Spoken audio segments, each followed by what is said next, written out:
Tuesday night edition of the Crash the Pond podcast, emergency pod here, Jake. We've got a lot to talk about. Some minor little news came out today that we might need to discuss very briefly. Yeah, just definitely some minor news. It's not as if neither of you thought that neither of us thought we would be doing a podcast tonight. I mean, you said that as we were talking before we went live. Did not expect it. So yes.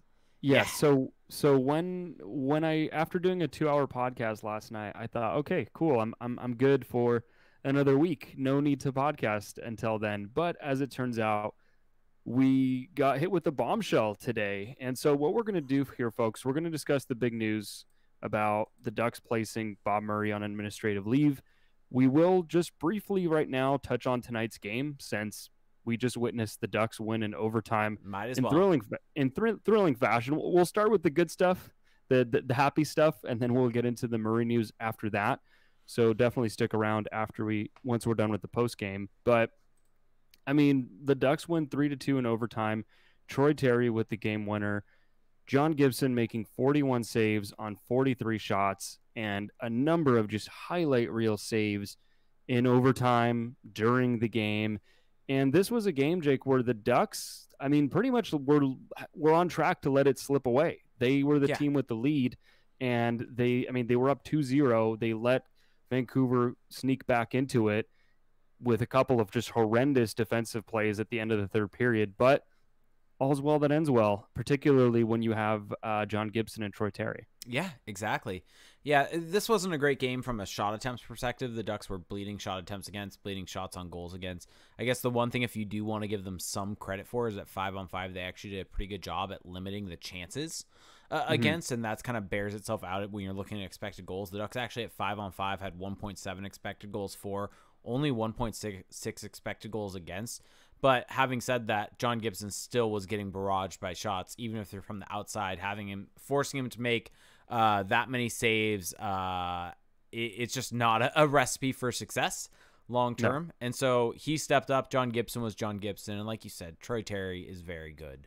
Hashtag, folks. You're almost to the point where you're getting the Ducks official account to utter it, to say the word. Almost. Yeah, I mean, that's the big takeaway here, I think, is that the Ducks, they did a lot of bending, but they ultimately did not break, as Dallas Eakins often likes to say. And yeah, I think that if you look at the 5-on-5 numbers from this game, there's elements of it that are definitely not in the Ducks' favor. I mean, the fact that they were outshot attempted 58-34. 80-46 in all situations. Yeah, but let's stick to 5-on-5. I know. I'm just throwing it out there. I'm just adding that there. They allowed 80 shots on goal against. But if you look at expected goals, I mean, I think you may have already mentioned it. Sorry if I didn't catch it, but they actually won that battle, 1.7 to 1.6, and then high danger chances, they trailed in that category as well, but not by a huge margin. I mean, 10-7. So maybe it looks a little worse than it actually was. I don't know. There were definitely stretches where the Ducks were just totally hemmed into their zone, where they just couldn't get anything going, and you saw that in the first period. I mean, the first period and the end of the third period. Yeah, and I thought that the first period was interesting because they started off looking so poor. It reminded me a little bit of the Vegas game a couple weeks ago on Friday, and they kind of managed to get out of that funk. They drew a penalty. They score on the power play, and all of a sudden you have a lead and you're feeling good about it. After that, a little bit of waxing and waning. Ultimately, after just so many things happen in this game, weird penalties, weird calls, there's a rush chance where Jamie Drysdale feeds Isaac Lundestrom, and he goes to his backhand, and it looks like, I thought it was in at first sight, very, very slightly though. The play goes on for about 90 seconds. They blow the horn, and as it turns out, it was in. So that would give the Ducks a 2-0 lead. And by the way, Isaac Lundestrom, 10 points on the season. Yeah. So yeah, he's been good. Kind of crazy. Yeah, I mean, he's been productive. I don't know, the 5-on-5 numbers are not necessarily dominant, but look, production is a factor as well. After that, the Ducks give up 2 consecutive goals. The first one, just a horrendous turnover by Sam Carrick in the defensive zone. And so once again, it's that Ducks fourth line out there defending a lead late in a game that get just completely blown out of the water. After that, same thing, defensive breakdown. The Ducks are stuck in their zone. Derek Grant has to hand his stick over to Josh Manson. And after that, Derek Grant goes back up to pressure's man, who happens to be Elias Pettersson. Once he does that, he kind of pushes on him, right? Gives him a little bit of a shove, and then just kind of leaves him alone. Just watches him walk into the zone completely unfettered. It's like his controller died for anyone who's ever played EA Sports NHL. Mm-hmm. And Pettersson gets a shot off. He's definitely not the guy you want to be letting walk in like that untouched with his blistering wrist shot. Gets it by Gibson. That would make it 2-2. And after that, I mean, you look at the overtime, just crazy back and forth affair. Some really good contributions in that overtime. I thought Jamie Drysdale was really good defensively. Lundestrom made some key plays. Adam Henrique making important defensive plays. And ultimately, the 2-on-1 with Getzlaf and Terry. At that point, that combination is pretty much money when they're coming down like that off the rush. So just a crazy game, man. I mean, you really can't say enough about how good John Gibson was tonight. Yeah, John Gibson was absolutely amazing. And yeah, I mean, that final play or the game tying goal, I mean, yeah, what is Derek Grant necessarily doing there? It's almost like you wanted a front row seat to watch Elias Pettersson's wrist shot to be able to see how he should be shooting the puck. That's what it looked like. Because there's just so many better ways that he could have ended up playing that would have like even if without a stick, you can at least apply pressure in some way to be able to throw him off his shot and not give him a completely open look for essentially the best player on the Vancouver Canucks. So but yeah, overtime was an absolute blast. It started out kind of a bit more on the slower end of OT. But this is kind of, I think, how 3-on-3 OT goes. It's just, especially with the Ducks and how they're currently set up, they don't really try to slow it down once it gets going. And so once one team makes a mistake, it's almost like it's 2-on-1, 2-on-1, 2-on-1, just back and forth. And that's what's entertaining and that's what's fun about it. And that's how that end was. And John Gibson was huge. In that 3-on-3 overtime, had 2 breakaway saves, and then that allowed the Ducks to be able to go down and score on the other end, and Troy Terry is able to pot it off a great feed from Ryan Getzlaf, and Troy Terry just yet again continues to scoring streak, another 2-point game for him. 12-game point streak. I think there's it's Korea, Getzlaf, Solani, Perry are the only Korea, Getzlaf, Solani, Perry are the only other Ducks to ever have a 12-game point streak. Yeah. I mean, that's Ducks royalty there. So pretty rarefied air. Yeah. And you know, it's funny that overtime, it definitely reminded me for John Gibson, it reminded me of the overtime from the 2016 World Cup of Hockey. I knew you were going to go there. Team North America and Team Sweden. I mean, that's what it felt like. Yeah. I mean, just breakaway after breakaway, high danger chance after high danger chance. And obviously him coming up large. So, exciting game. I will say my one little bone to pick. So late in the game, the Ducks got a power play off of, I think, what was a questionable call on a trip from Yaroslav Halak on Ryan Getzlaf. I don't know what you thought about that play, if you even saw it, but they called a penalty. The Ducks have a power play. They have a chance to put this one away. You've got a power play that's playing really well this season, that's producing, and you gotta go for the kill basically. And they put Hampus Lindholm out there to have 2 defensemen, 3 forwards as what we know to be a precautionary move, so that if they get caught on a turnover, that they have a better defenseman back there instead of a forward to defend and not have the Canucks tied up. I just think that just didn't work out for them. The power play was less effective, so their chances of scoring went down, and then after that, the Canucks tied it up. So I think in those situations, you got to go for it. That's just me, though. And so I think at least for some Ducks fans, this will definitely give them a nice way to end the day after, I mean, what we're about to get into, a tough day. Yeah. Any last things you want to say about that game before we shift? Not really a whole lot, obviously, with everything that's happened today. Enjoyed the game, but definitely was on the back burner in my mind. Yeah. I mean, if you look at, I mean, I'll just say that I thought overall, it's one of those games that wasn't the cleanest. There were definitely some flaws, but the Ducks found a way, and it was just a lot of fun. It's nice to have an exciting hockey game to watch every now and again. Okay. Let's shift over to today's news. So we'll just go in chronological order because I think that this is the way to do it. I think that it kind of makes it make more sense. So let's see here. At 2:08 p.m. today, Pacific Standard Time, Ducks released a statement that they have. I'll just read it word for word. I don't know. I just want to give people the exact wording. The Ducks have placed Executive Vice President and General Manager Bob Murray on administrative leave pending an ongoing investigation related to professional conduct. We recently became aware of accusations of improper professional conduct against Bob Murray. After internal review, we enlisted Shepard Mullen to perform an independent investigation. Upon recommendation from their initial findings, we have decided to place Bob on administrative leave pending final results. In the interim, Vice President of Hockey Operations and Assistant General Manager Jeff Solomon will assume the role of interim general manager. We will have no further comment until the investigation is complete. So, unpacking that statement, the smoking gun in all of this. First off, holy crap, yeah. The Ducks general manager just got put on leave. Yeah, came out of complete left field also. There was no insider, saying look out or anything like that. The smoking gun here is, to me, is that sentence. After internal review, we enlisted Shepard Mullen to perform an independent investigation. Upon recommendation from their initial findings, we have decided to place Bob on administrative leave pending final results.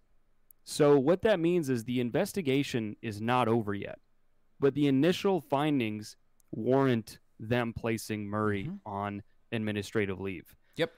So we're going to do our best to not speculate as to what has happened. We don't know. We have reports afterwards that give us an idea, a very strong idea, actually, of what specifically, we don't know what specifically happened. We have a good idea of what it's all stemming from.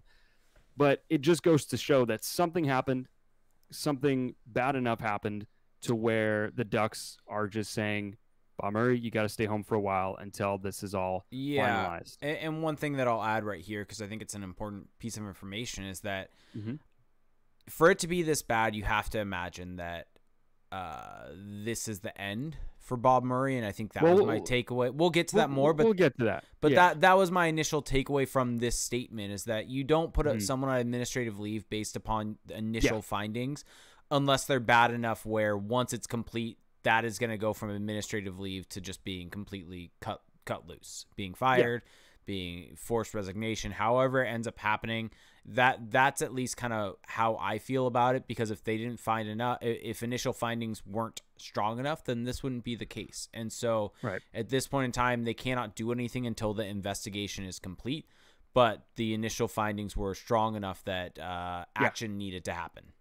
Yeah, we're on the same page there for sure. So then after that, if it had only been that today, I think our case for doing this emergency pod would have been not as strong.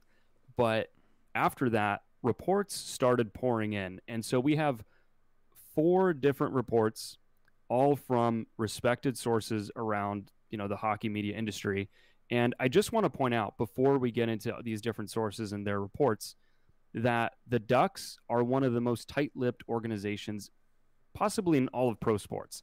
This is a team that there's rarely, if ever, any rumors or leaks out of. You just don't hear anything from this team, and that is by design. That is a possibly Bob Murray thing. Definitely an organizational thing that they do not let anything out. So consider the fact that the Ducks released this statement, and all of a sudden you have all of these reporters that just have information on what's going on.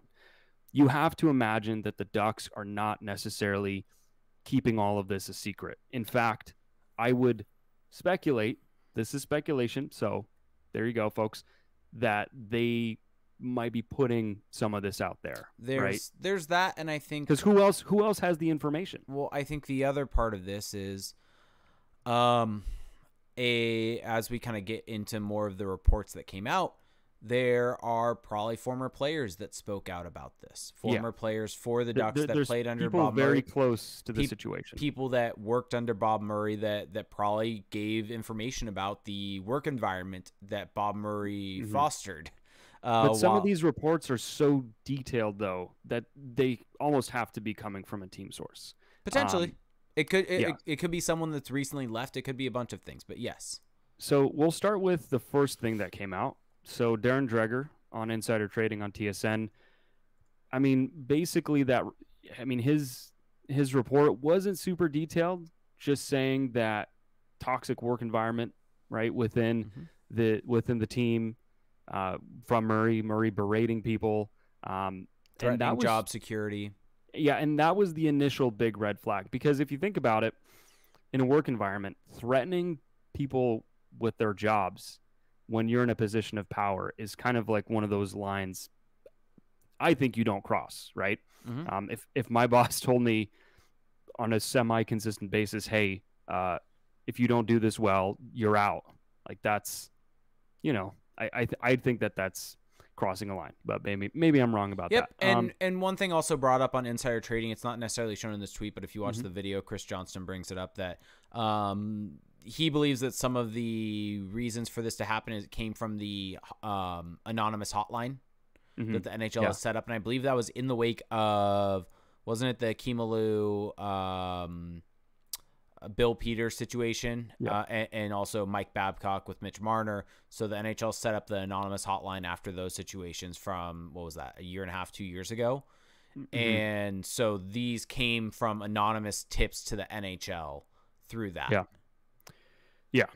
So after the Darren Dreger report, there was more on the way. So Frank Saravalli, again, one of the top insiders around the league, put out a pretty detailed article, and I'll read a couple paragraphs here. So multiple league and team sources tell Daily Faceoff that Murray is under investigation for allegations of creating a toxic workplace environment by way of his repeated verbal abuse and harassment of Ducks players, coaches, and personnel, plus his intimidation tactics and temper tantrums that fostered a culture of fear throughout the organization. Now, here's a quote from a source. Working for Bob Murray was pure daily mental warfare. One source said the abuse was endless, crazy text messages to players and staff berating them for their performance, and threats of job security happened with regularity. These weren't one-time slip-ups or mistakes. These were regular explosions and eruptions. And then another source said there's not just one skeleton in the closet here with Murph, which is Murray's nickname. The list of people who have felt his wrath firsthand. Why is this thing moving around for me? The people who have felt his wrath firsthand over the years is long. So, yeah, that is pretty shocking stuff, pretty jarring. And of course, this is all alleged. Nothing has been finalized yet. But again, consider the fact that the investigation is not over, and the Ducks deemed whatever was in there enough to say we need to press the pause button on Murray as our GM for now. And then you read all of this, and the case against Murray seems to grow, right? Yep. We don't have his side of the story. We don't know what he would say to all of this, but there is clearly, and you just from us kind of asking around, like there's clearly a lack of surprise from people who have been on the inside for the last few years. So, I mean, what are your thoughts on the Saravalli article? Just, I mean, pretty troubling if you ask me. Pretty troubling. Not shocking. And maybe that's, that's the sad part. Yeah, that's the sad part here. It kind of goes in line. You and I get here little snippets from people here and there about the work environment, about things from the inside. Not super detailed, but from what we have heard, enough to paint a picture. From what we have heard, this is not necessarily shocking. And I think at the end of the day, my first thought here is that my thoughts go out to the players that have had to deal with him and the people that have had to work with him and put up with this environment where your boss has been berating you in this, and the mental impact that's probably had on your life. Daily mental warfare. Yeah, that's a huge charge. Like, picture going to work and having your boss constantly do that to you. It's gonna take a toll on you, and it's gonna have a lasting impact, not only for while you're in that job, but every job that you have after. You're gonna be looking over your shoulder. You're gonna be flinching when something happens, wondering if you did something wrong. And I mean, you start to wonder, maybe that's why Troy Terry had some confidence issues last year. If this is the case, if he's sending text messages to players, not saying that that's happened, or this is even, I guess it's speculating, But Yeah, it's like you start to wonder these and ask exactly. these types of questions as these types of reports come out about Bob Murray. And I think the best way to put it is something that came later, but it's a toxic work environment, and it doesn't foster a good work environment, and it's not right. Like, there's no other way to put it. It's not right what's happened. Yeah.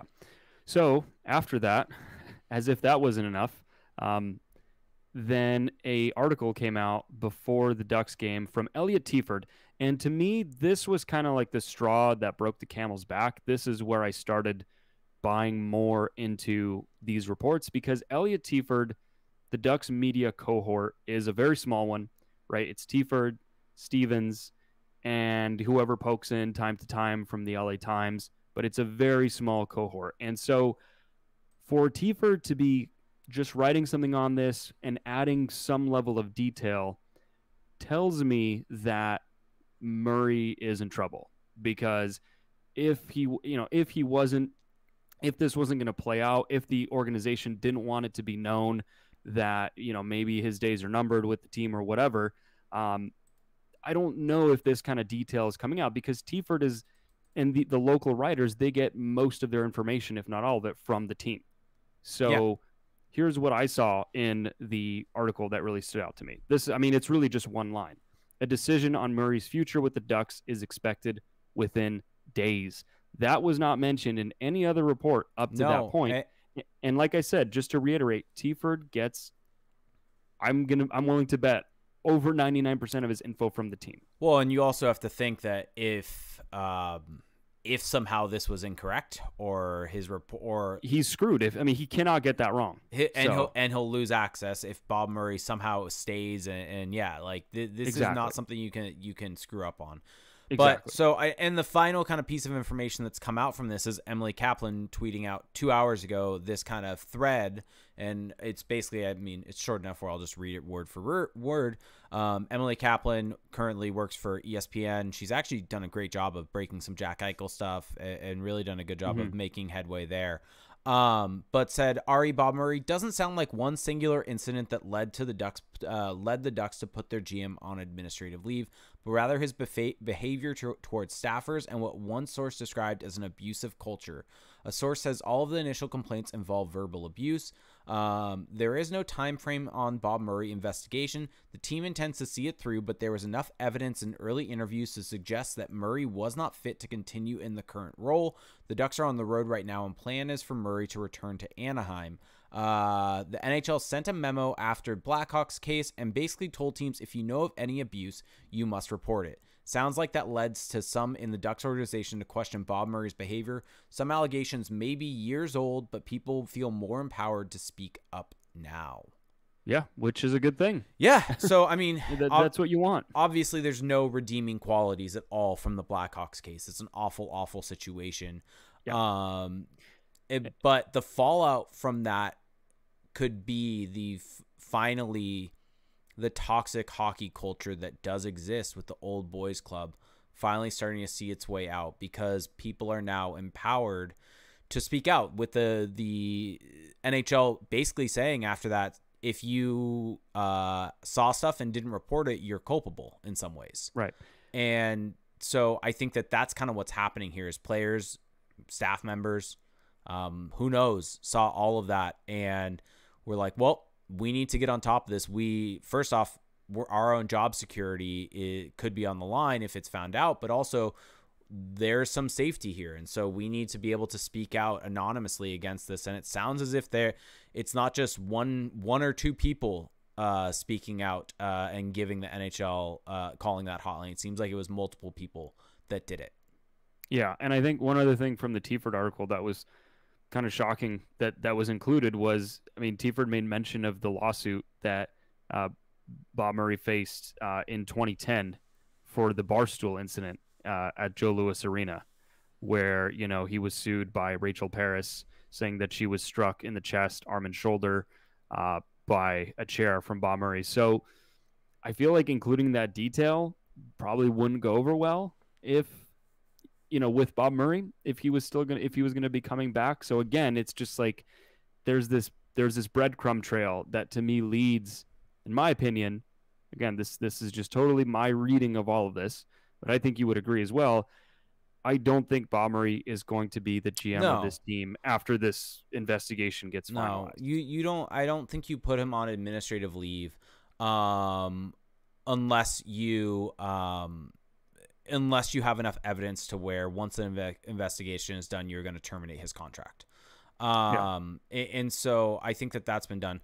I think you and I both agree. Bob Murray, obviously, completely in the wrong. Awful. This toxic. Yeah. Work Well, again, environment. I do want to make a short mention that this is all Based this is based all upon the reports and information that is currently in yeah, front of us. this is based off the information that we have available. We're like everyone else. We don't know what happened, but there's a preponderance of evidence here that is Correct. pointing in the same direction.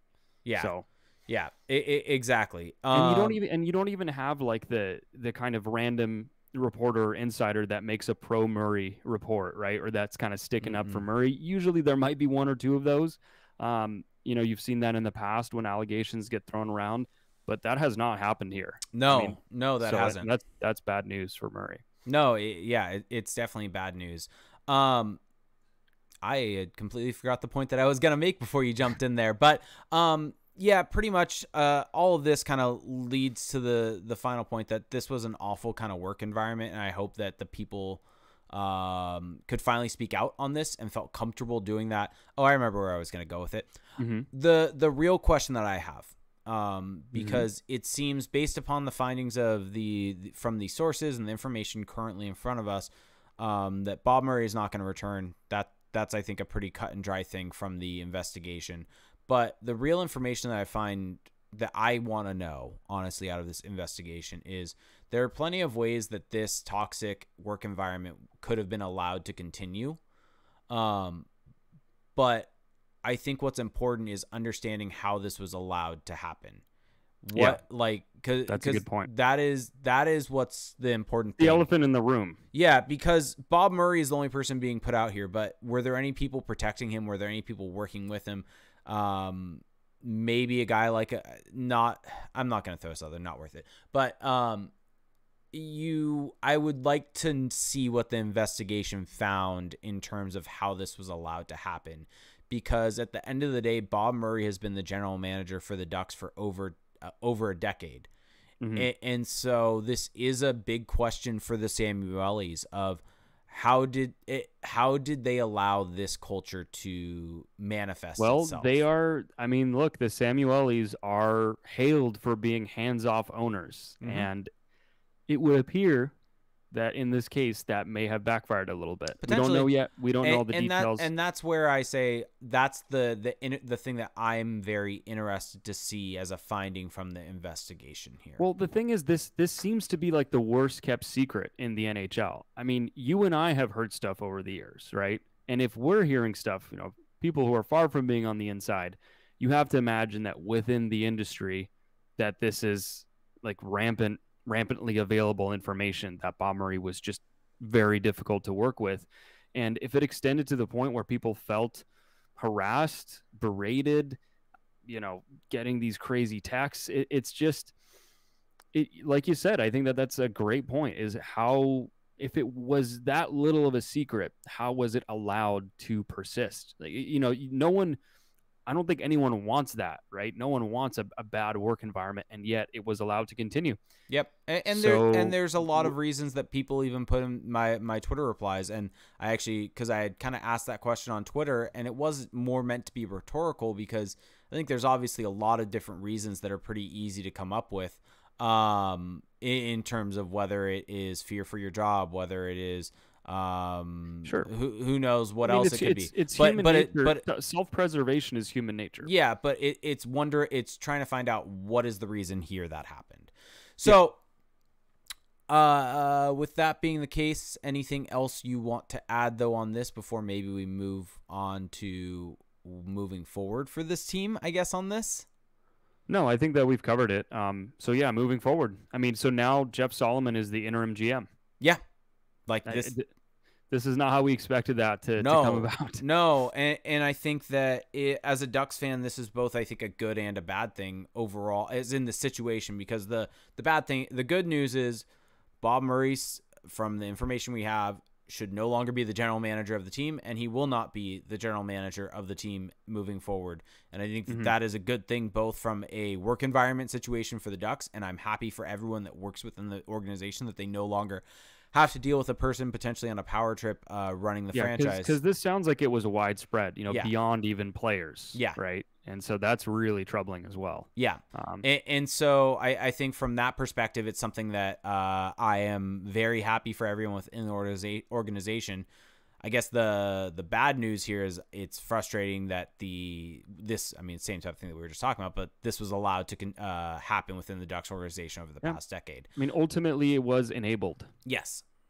And that is very, again, something that's going to have to change. I think there's maybe a couple of approaches you could take with that, where on one hand, it's very problematic that this was allowed to continue for so long. But at the same time, the fact that it is being pushed back against now, regardless of the reasons why, is a sign of progress. Yes, and we should actually state that here, and we haven't mentioned it yet, that it appears as if once this was brought to the Ducks' attention through the NHL hotline, they acted pretty quickly and swiftly and made a very quick decision, even during the initial findings, to put Bob Murray on administrative leave. And I think obviously we need more information before completely commending the organization for doing this.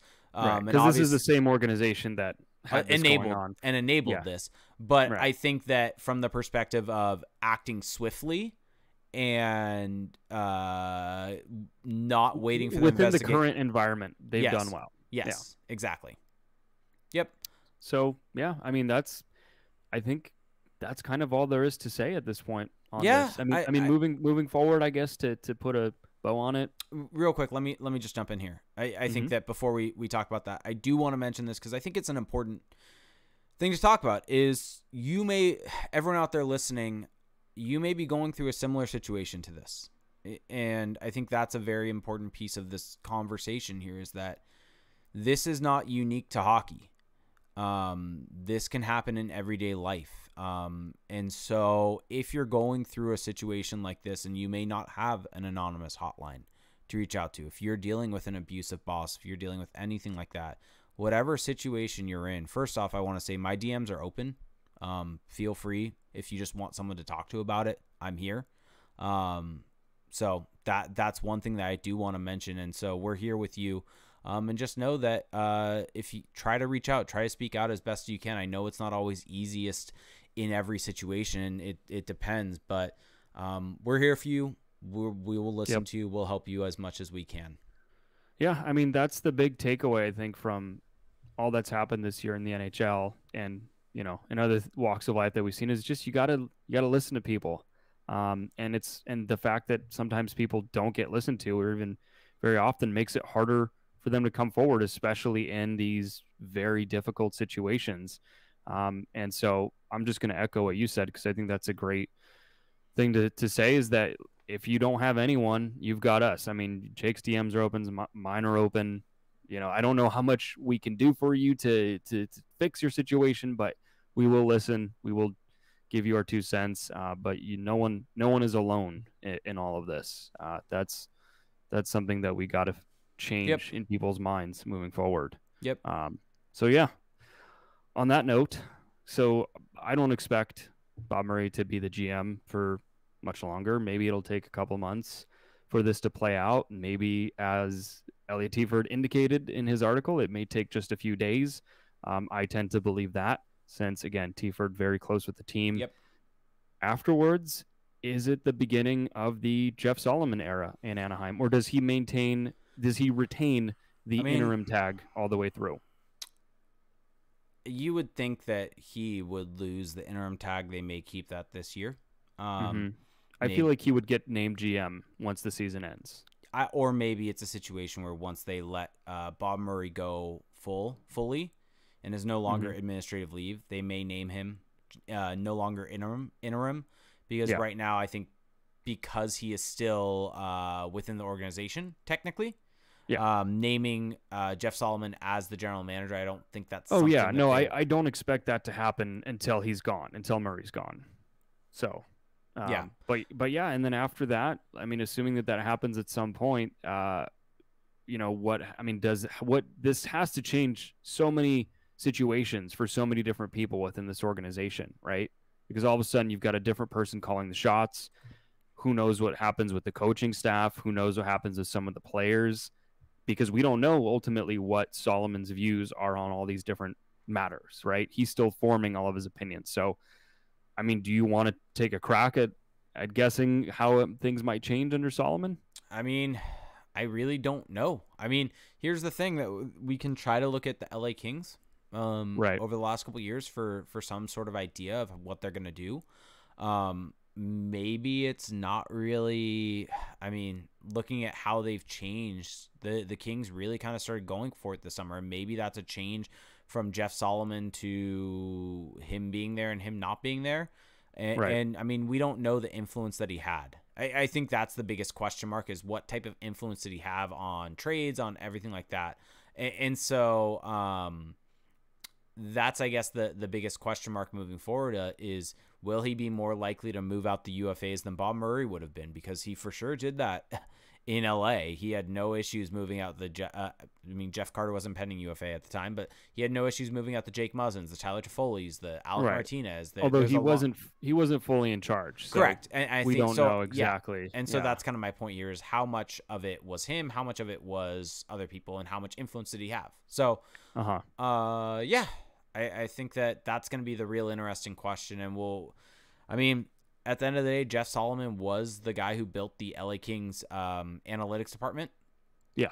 So he is definitely the guy that he definitely likes numbers. He believes in them. It's been long reported as that. So maybe this is a situation where the Ducks start embracing that. You start to see some roster decisions made off of those numbers. And that would be right. I mean, at the end of the day, if the end result of this ends up being a Bob Murray for Jeff Solomon swap, this could be a good long-term situation for the Ducks. I mean, even short-term. Yeah. I mean, even short-term, it's not going to take long to be an upgrade over Bob Murray, looking at his recent body of work. But yeah, I mean, just overall, I think it's super unfortunate situation. It sucks that this is a thing, right? It's not something that we necessarily wanted to be talking about today, but we felt that it was important to discuss this. The Ducks put it out. Multiple people reported on it. This is something that the Ducks were willing to put out there, willing to deal with people discussing it. And it's just a huge issue. It's a huge moment for a team when a general manager gets put on leave like that. Like, that is not a small thing, and it just warranted a conversation. Yeah, and I completely agreed, and hopefully this starts to lead to the end of the old boys club within hockey that has been plaguing this league, this sport, for a long time. Yep. So on that note, should we get out of here? Yeah, I think we don't need to do the big hoopla. I mean, I guess the only thing that I do want to very, very quickly plug that I think is worth plugging right now is our Patreon, just simply because at the $1 tier, you can get access to our Discord. And I just want to say our Discord today has been one of the most welcoming, greatest places to talk about any of this today. So thank you so much to the Crash the Pond community. Thank you for everyone in Twitch. Thank you, of course, to everyone in our Discord for being a great community. And I could not be more proud to be someone that, along with you, created this. And the community, I think, really reflects how you and I both view the game, both from the minute details perspective and the global perspective. So thank you to everyone. Yep. Thank you guys so much. I think Jake hit it out of the park there. And on that note, we are going to get out of here. Hope you have a great rest of your week. Hopefully we don't have to do another one of these until next Monday. We will see. Until then, have a good one. Bye, everyone.